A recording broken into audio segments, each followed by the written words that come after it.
Cinema ಬಗ್ಗೆ usually ಒಂದು discussion ರೆಗ್ಯುಲರಾಗಿ ನಡೀತಾ ಇರುತ್ತೆ. ಕನ್ನಡ ಭಾಷೆಯಲ್ಲೇ ರಿಲೀಸ್ ಮಾಡಿ, ಕನ್ನಡ ಭಾಷೆಯಲ್ಲೇ ಬೇರೆ ಭಾಷೆಯಲ್ಲಿ ಮಾಡಿರೋ ಸಿನಿಮಾಗಳನ್ನ ಕನ್ನಡ ಡಬ್ಡ್ ವರ್ಷನ್ನೇ ಜಾಸ್ತಿ ನೋಡಬೇಕು ಅಂತ. ಶಶಾಂಕ್ ಹೇಳಿದ್ದು ನೀವು ಸಪ್ಲೈ ಮಾಡಿ ಡಿಮ್ಯಾಂಡ್ ಬಂದೇ ಬರುತ್ತೆ ಅಂತ. ಆ್ಯಕ್ಚುಲಿ ಅದು ಕರೆಕ್ಟು. ನಾನು ಇನ್ನೊಂದು ಹೇಳ್ತೀನಿ, ನೀವು ಡಿಮ್ಯಾಂಡ್ ಮಾಡಿದ್ರೆ ಸಪ್ಲೈ ಬಂದೇ ಬರುತ್ತೆ ಅಂತ. ನೀವು ಹೋಗಿ ಕನ್ನಡ ವರ್ಷನಲ್ಲೇ ಸಿನಿಮಾಗಳನ್ನ ನೋಡೋಕ್ಕೆ ಶುರು ಮಾಡಿದ್ರೆ ಸ್ಕ್ರೀನ್ಗಳಿಗೆ ಆವಾಗ ಕನ್ನಡ ವರ್ಷನ್ನ ಜಾಸ್ತಿ ಮಾಡ್ತಾರೆ. ಅದು ಬಿಟ್ಟು ನಾವು ಬೈಕೊಂಡ್ ಕೂರೋದ್ರಿಂದ ಏನೂ ಆಗಲ್ಲ. ಸೊ ತೆಲುಗು ಕನ್ನಡ ಎರಡರಲ್ಲೂ ರಿಲೀಸ್ ಆಗ್ತಾ ಇದೆ.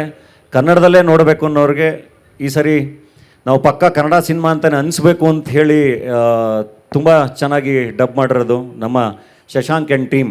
ಆ್ಯಂಡ್ ಆ ಇಡೀ ಟೀಮ್ಗೆ ಥ್ಯಾಂಕ್ಸ್ ಹೇಳ್ತೀನಿ, ಪೂರ್ಣಂಗೆ. ಯಾಕೆಂದರೆ ಒಬ್ಬ ಎಮರ್ಜಿಂಗ್ ಆ್ಯಕ್ಟ್ರು, ಅಷ್ಟು ಪೊಟೆನ್ಷಿಯಲ್ ಇರೋ ಆ್ಯಕ್ಟ್ರು ಅಷ್ಟು ಈಸಿಯಾಗಿ ಇನ್ನೊಬ್ಬರಿಗೆ ತಮ್ಮ ವಾಯ್ಸನ್ನು ಕೊಡೋದು ಕಷ್ಟ. ಇಲ್ಲ, ನನಗೆ ಈ ಸಿನಿಮಾ ಇಷ್ಟ ಆಯಿತು, ನಾನು ಕೊಡ್ತೀನಿ ಅಂತ ಹೇಳಿ ಪೂರ್ಣ ವಾಯ್ಸ್ ಕೊಟ್ಟಿದ್ದು. ಥ್ಯಾಂಕ್ಸ್ ಪೂರ್ಣ. ಮರ್ಯಾದೆ ಪ್ರಶ್ನೆನ November 22 ರಿಲೀಸ್ ಆಗ್ತಾ ಇದೆ. All the best. ಆ ಟ್ರೈಲರ್ ಕೂಡ ತುಂಬ ಚೆನ್ನಾಗಿದೆ, ತುಂಬ ಒಳ್ಳೆಯದಾಗಲಿ.